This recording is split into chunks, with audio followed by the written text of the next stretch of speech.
O 25 de Abril é talvez a revolução mais famosa, com epicentro na cidade de Lisboa, mas ao longo dos séculos, a capital portuguesa foi palco de vários momentos de tensão e transformação social. Episódios agora recordados na nova exposição do Museu de Lisboa, no Palácio Pimenta, sobre o qual vamos saber mais durante este ensaio. O Museu de Lisboa, no Palácio Pimenta, recebe uma exposição que conta a história das revoluções em Lisboa. E, Daniel, olhar para a história da cidade de Lisboa através deste prisma de todas as revoluções que a atravessaram, ou talvez, se calhar, as mais significativas, vamos antes assim dizer, o que é que nos leva, o que é que nos mostra e o que é que nos dá a conhecer desta cidade?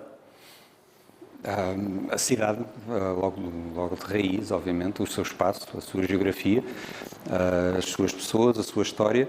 E foram todas as revoluções, efetivamente, porque conseguimos trazer, efetivamente, todos os momentos revolucionários que ocorreram em Lisboa desde 1383 até 1974.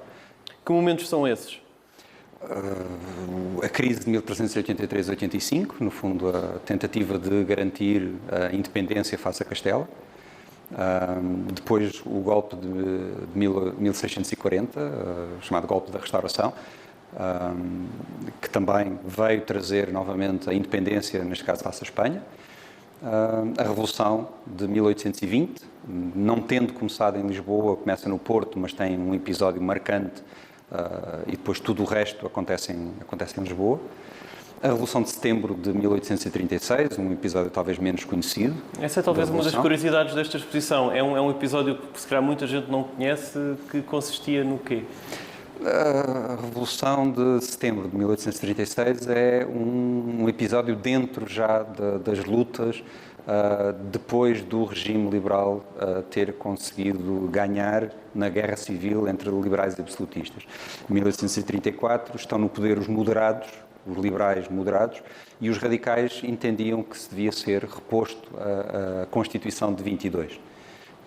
E há essa disputa entre os moderados que mantinham o apoio à Carta Constitucional, otorgada por Dom Pedro, e os radicais que queriam a Constituição de 22, e isso dá-se, esse movimento a favor da Constituição dá-se em setembro de 36, quando chegam os deputados da oposição que tinham sido eleitos pelo Porto. Daí chegamos a 1910? Depois de 1910, que é obviamente a Revolução Republicana, do 5 de Outubro, muito conhecida, obviamente, o que motiva também esta exposição, que são os 50 anos do 25 de Abril, e a Revolução dos Cravos acontece em Lisboa, e, portanto, daí ser incluída, obviamente, não podia ser de outra forma. O 25 de Abril é um mote para esta exposição, olhar para as revoluções da cidade de Lisboa. Em cada um destes núcleos, chamamos-lhe assim, há uma série de objetos, há mais de uma centena de objetos que constituem esta exposição, algumas curiosidades espalhadas por estes núcleos. E, efetivamente, procuramos, em cada uma das revoluções, destacar alguns objetos que podiam ser mais significativos para contar, para fazer a narrativa de cada uma das revoluções. No caso de 1383, temos uma pequena moeda, por exemplo, um pequeníssimo objeto, uma moeda cunhada na época com a cara de Dona Beatriz, filha de Dom Fernando, que estava casada com o rei castelhano, e que lhe dava ao rei castelhano a legitimidade para se fazer pretendente ao trono português. E daí a crise da independência e o que leva a isso. 1640 são vários os objetos também que podíamos destacar.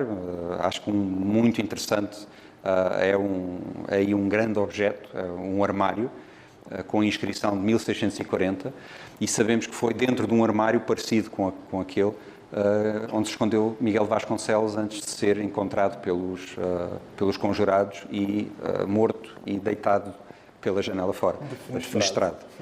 Depois, em 1820, o estudo à alegoria da Constituição de Domingos de Sequeira é um quadro belíssimo, fantástico.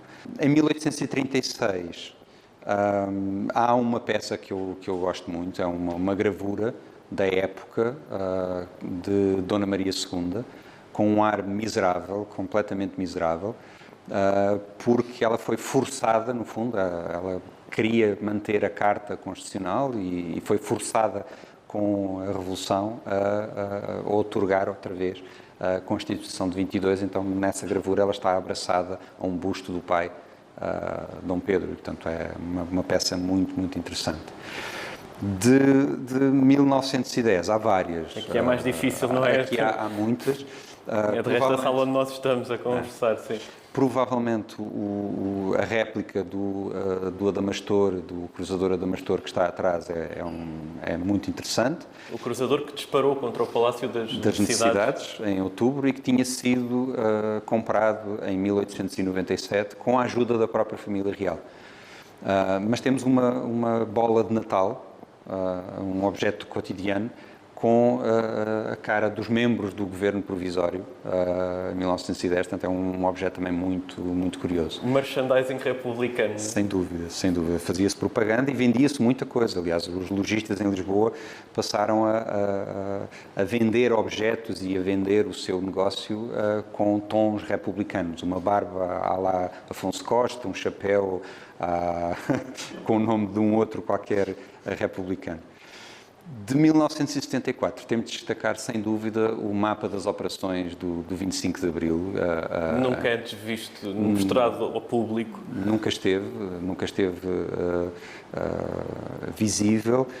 É uma pequena folha de papel vegetal onde estão indicados todos os locais que deveriam ser tomados pelas forças revolucionárias, a identificação dos nomes dos envolvidos, dos contactos, para, no fundo, se perceber a movimentação do movimento das Forças Armadas. E o que nós fizemos foi colocar um mapa, porque era esse o objetivo, aquilo era para ser lido com um mapa das estradas do ACP por trás, para se perceber, no fundo, em que locais de Portugal é que estavam a acontecer cada uma daquelas coisas planeadas, no fundo. Daniel, muito obrigado por nos contar um bocadinho da história desta exposição. Obrigado, eu.